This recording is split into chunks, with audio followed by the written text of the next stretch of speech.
नमस्कार. तर आज मी अशी एक रेसिपी बनवणार आहे, जी की तुम्ही एकदा जर बनवली ना, तर तुम्हाला परत-परत बनवायचं मन करेल. तर ही रेसिपी आहे दुधी कोफ्ता करी. आता ज्यांना पण दुधी खायला आवडत नसेल किंवा दुधीची भाजी आवडत नसेल, तर तुम्ही अशा प्रकारे दुधी कोफ्ता करी नक्की बनवून द्या. खूप आवडीने खातील. 1 पोळीऐवजी 2 पोळ्या खातील.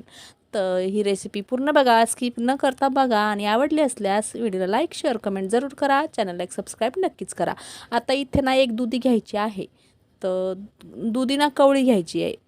तर दुधी घ्यायची, त्यानंतर त्याचे साल काढून घ्यायचे आणि याच्या थोडासा हा भाग काढून टाकायचा देठाचा आणि 2 भाग करायचे. आता आपल्याला याला किसून घ्यायचं आहे. त्याच्या आधी साल काढल्यानंतर 1-2 पाण्याने धुवून घ्यायचं. तर मी धुवून घेतली आणि 2 भाग करून घेतले. 2 भाग का करायचे तर आपल्याला किसून घ्यायचे आहे. किसण्यासाठी सोपं जाईल त्यामुळे 2 भाग करून घ्यायचे आणि जी साईड किसण्याची मोठी साईड आहे ना, त्या साईडने आपल्याला याला किसून घ्यायचं आहे.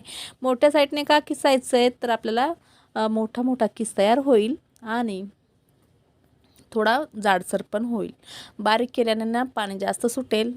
असं जाड असला ना तरीसुद्धा पाणी सुटतं, पण थोडं कमी सुटेल. आता इथे अशा प्रकारे याचा किस तयार करून घ्यायचा आहे सर्व. मी सर्व किस तयार करून घेते. मी सर्व नाही करणार आहे. मी अर्धीच दुधी घेणार आहे. मी अर्धी साईडला ठेवणार आहे. तुम्हाला जर पूर्ण दुधीचे कोफ्ते बनवायचे असतील, म्हणजे जास्त कोफ्ते जर बनवायचे असेल, तर तुम्ही अख्ख्या दुधीचे कोफ्ते बनवू शकता. मी बघू शकता अर्ध मी साईडला ठेवलं आहे आणि अर्धीच मी किसून घेतलं आहे दुधी. तर आता आपल्याला ना याच्यातलं पाणी काढून घ्यायचं. पाणी का काढायचं तर आपल्याला ना जर पाणी याचं नाही काढलं ना, तर आपल्याला खूप जास्त बेसन याच्यात लागल आणि मग दुधी लागणारच नाही. म्हणजे बेसनच असं लागल. बेसनचे कोफ्ते असं टेस्ट येईल याची. त्यामुळं काय करायचं आपल्याला बेसन कमी लागण्यासाठी ना आपल्याला हा किस पिळून घ्यायचा, म्हणजे याचं पाणी काढून घ्यायचं. तर तुम्ही काय करायचं सुती कपड्यातसुद्धा हा किस टाकून याचं पाणी काढू शकता किंवा अशा प्रकारे हाताने सुद्धा काढू शकता. आता मी असं हाताने थोडं थोडं करून या किसातलं सर्व पाणी काढून टाकणार आहे. याच्याने काय होईल, बेसन कमी प्रमाणात लागेल आपल्याला. तर आणि हे पाणी आपल्याला फेकून न देता आपण जेव्हा रस्सा बनवतो ना, म्हणजे करी बनवू आपण दुधीची कोफ्ता करी, तर आपण त्यामध्ये हे पाणी टाकायचं आहे फेकून न देता, किंवा अशा प्रकारे तुम्ही ज्यूस म्हणून पण पिऊ शकता. तर इथं मी सर्व किस असा पिळून याचं पाणी काढून घेत आहे. खूप सोपी रेसिपी आहे आणि अगदी घरातील साहित्यात होणारी रेसिपी आहे. आणि आता जर जास्त तर दुधी कोणाला खायला आवडत नाही, तर अशा प्रकारे दुधी न खाणारे सुद्धा मागून मागून खातील अशी कोफ्ता करी मी आज बनवून दाखवणार आहे.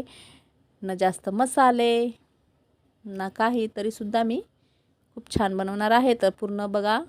तर इथे मी याचं पाणी काढून घेतलेलं आहे आणि आता याच्यात आपल्याला टाकायचे आहेत घरातील मसाले. तर सर्वात आधी मी ते लाल तिखट टाकलं आहे, हळद टाकली, गरम मसाला टाकला आणि थोडीशी मिरी पावडर टाकला आहे. तुम्ही मिरची आणि लसूण अद्रकची पेस्टसुद्धा इथं टाकू शकता. थोडी कोथिंबीर टाकली. अजून मी मीठ टाकलेलं नाही. मीठ आपल्याला लास्टला टाकायचं आहे. लास्टला का टाकायचं तर मीठ टाकल्यानंतर अजून याला पाणी सुटल आणि पातळ होईल, त्यामुळे आपल्याला मीठ लास्टला टाकायचं आहे. तर इथं मी सर्व मसाले टाकले ना. आता इथे मी 1 वाटी बेसन घेतलेलं आहे. आता हे बेसन एकदाच न टाकता थोडं थोडं टाकून आपल्याला मिक्स करायचं. आता इथे पाण्याची अजिबात गरज पडणार नाही, कारण दुधीना खूप पाणी सोडते, त्यामुळे आपल्याला पाण्याची गरज पडणार नाही. इथे थोडं थोडं बेसन टाकायचं आहे. आता इथे 1 वाटी बेसन न घेता मी इथे बघू शकता एवढं बेसन मी साईडला ठेवलेलं आहे. तर एवढंच बेसन आता मला लागलेलं आहे इथं अर्ध्या दुधीसाठी. आता तुम्हाला जर पूर्ण दुधीचे कोफ्ते बनवायचे असतील, तर तुम्ही त्यानुसार बेसन घ्या. तुम्हाला बेसन कसं, म्हणजे याच्यात थोडं थोडं टाकायचं, म्हणजे थोडं थोडं बेसन टाकून याला आपल्याला मिक्स करायचं आणि जसं आपल्याला बेसन लागेल तसं टाकून घ्यायचं. आता इथे बघू शकता मी इथे मीठ टाकून घेतलं. चवीनुसार मीठ टाकायचं, परत याला मिक्स करायचं आणि आता याचे आपल्याला कोफ्ते करून घ्यायचे. हे बघा व्हिडिओ दाखवल्याप्रमाणे असे करायचे. आता मी सगळे कोफ्ते असे करून घेते. तर कोफ्ते करून घेतले मी. आता आपल्याला या कोफ्त्यांना तळून घ्यायचं आहे. तर त्यासाठी मी ते गॅसवर ना एक पॅन ठेवला आहे आणि पॅनमध्ये मी तेल टाकून घेतलं. तुम्ही कढईसुद्धा तळून घेऊ शकता. आता इथे ना तेल जास्त आपल्याला कडक नाही करायचं, मीडियमच तेल गरम झालं पाहिजे अशा प्रकारे करायचं आहे. आणि यामध्ये जेवढे बसतील तेवढे हे दुधीचे कोफ्ते सोडायचे आहेत आणि एक साईड पहिले छान तळून घ्यायचे आहे आणि वरच्या बाजूला अशा प्रकारे तेल टाकायचं. नंतर आलटीपलटी करून छान असे हे कोफ्ते आपल्याला तळून घ्यायचे आहेत.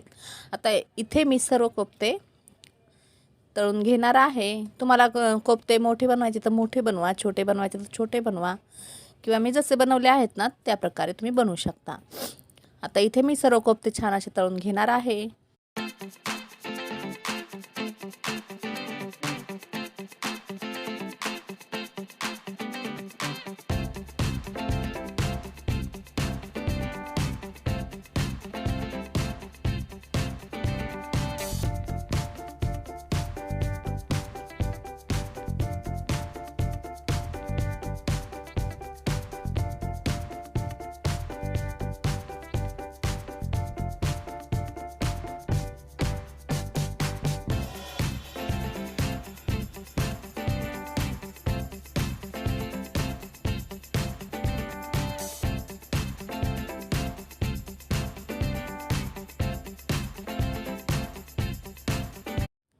इथे मी सर्व कोफ्ते तळून घेतले आहेत. आता आपल्याला कोफ्ते ठेवायचे साईडला, आणि आता इथे आपल्याला याच्यासाठी लागणारा मसाला तयार करायचा आहे. आता इथे कोफ्ता करी बनवताना ना काजूसुद्धा घेऊ शकतो, पण मी काजू न घेता मी फक्त कांदा आणि टमाटरचा मसाला करणार आहे. तर मी इथे 2-3 कांदे कापून घेतले आहेत, आणि हे कांदे आपल्याला पहिले आबडधोबड वाटून घ्यायचे आहेत. जास्त बारीक नाही करायचे, नुसते कांदे पहिले वाटून घ्यायचे आबडधोबड अशा प्रकारे. आणि आता यानंतर याच्यामध्ये मी 2 टमाटर कापून घेतले, थोडी कोथिंबीर आणि थोडीशी अद्रक. आता याच्यात थोडंसं पाणी टाकायचं, आणि हे टमाटरचा मसाला आपल्याला छान बारीक मिक्सरला वाटून घ्यायचा आहे. तर आता इथे मी परत गॅसवर कढई ठेवली आहे, आणि यामध्ये मी अर्धा पळी तेल टाकून घेतलं. परत अर्धा पळी टाकलं, असं मिळून मी 1 पळी तेल टाकून घेतलं. याच्यात थोडेसे जिरे टाकायचे आहेत. तुमच्याकडे खडे मसाले असतील म्हणजे तेजपत्ता, लवंग, मिरी टाकायचं असेल तुम्हाला तर तुम्ही ते सुद्धा टाकू शकता, पण मी ते नाही टाकलं, मी फक्त जिरे टाकलेले आहेत. आता जिरे टाकल्यानंतर जिरे तडल्यानंतर याच्यामध्ये आबडधोबड वाटून घेतलेला कांदा टाकायचा. कांदा छान फ्राय करायचा, आणि त्यानंतर टमाटर आणि कोथिंबीर वाटून घेतलेला आपण ते टाकून घ्यायचं, आणि याच्यात 1 लाल सुकी मिरचीसुद्धा टाकून घ्यायची. आता हा मसाला तळल्यानंतर याच्यामध्ये आपल्याला घरातील बेसिक मसाले टाकून घ्यायचे आहेत. किती तिखट पाहिजे त्यानुसार तुम्ही टाकायचं. मी ते लाल तिखट मसाला, गरम मसाला आणि हळद टाकून घेतले आहे. आता याला छान ह्या मसाल्याला आपल्याला तळून घ्यायचं आहे. इथे मी सर्व कांदा आणि टमाटर भाजून न घेता मी कच्चंच वाटून घेतलेला आहे, त्यामुळे आपल्याला हा मसाला छान तळून घ्यायचा. इथे मी 3 हिरव्या मिरच्या मधून कट करून त्या याच्यात टाकलेल्या आहेत. तर तुम्हाला टाकायचे तर टाका, किंवा स्किपसुद्धा करू शकता. आता हा मसाला छान तळू द्यायचा आहे. त्याआधी या मिक्सरच्या भांड्यात थोडंसं पाणी टाकायचं, ते पाणी याच्यात टाकायचं, आणि 1 ते 2 मिनटं हा मसाला आपल्याला झाकण ठेवून शिजून घ्यायचा आहे, म्हणजे याला छान अशी तरी येईल. तर बघू शकता 2 मिनटानंतर अशी तरी आलेली आहे, आणि मसाला पण छान शिजलेला आहे. आता आपल्याला ना याच्यामध्ये गरम पाणी टाकायचं. तर मी ते साईडला गरम पाणी करून घेतलेलं आहे. तर ते गरम पाणी आपल्याला याच्यात टाकायचं. गरम पाणी का टाकायचं, तर टेस्ट गरम पाण्याने तशीच राहते. थंड पाण्याचं आपण टाकलं तर थोडी चव बिघडू शकतं. त्यामुळं मी ते 1 गिलासभर इतकं गरम पाणी याच्यात टाकून घेणार आहे. तुम्हाला किती पातळ पाहिजे त्यानुसार तुम्ही टाकू शकता. आता ही कोफ्ता करी असल्यामुळे जे आपण दुधीचे कोफ्ते तळून घेतले आहेत ना, ते सुद्धा हे पाणी शोषून घेणार आहेत शिजताना, त्यामुळे थोडं जास्त पाणी टाकायचं आहे. आता इथे ना मीठ टाकायचं चवीनुसार, आणि आपल्याला 1 उकळा आणायचा या रश्याला.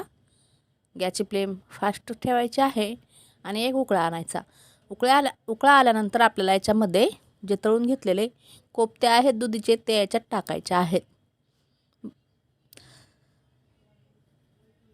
बघू शकता उकळा आलेला आहे.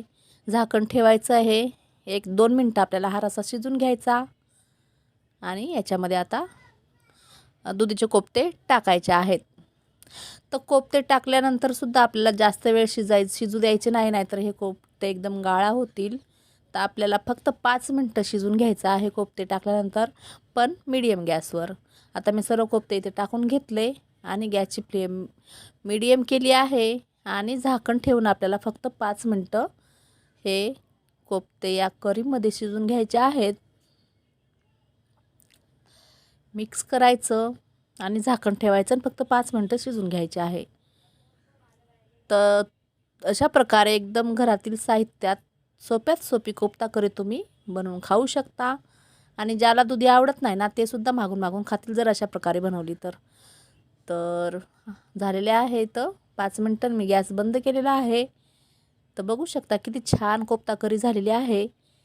तर ही कोफ्ता करीची रेसिपी रेडी आहे. तुम्ही हिला भातासोबत खाऊ शकता, भाकरीसोबत खाऊ शकता किंवा चपातीसोबत खाऊ शकता. मी इथे भात घेतलेला आहे आणि यामध्ये मी कोफ्ता करी घेतलेली आहे. आता याच्यावर ना थोडीशी कोथिंबीर टाकायची तर खाण्यासाठी रेडी झालेली आहे.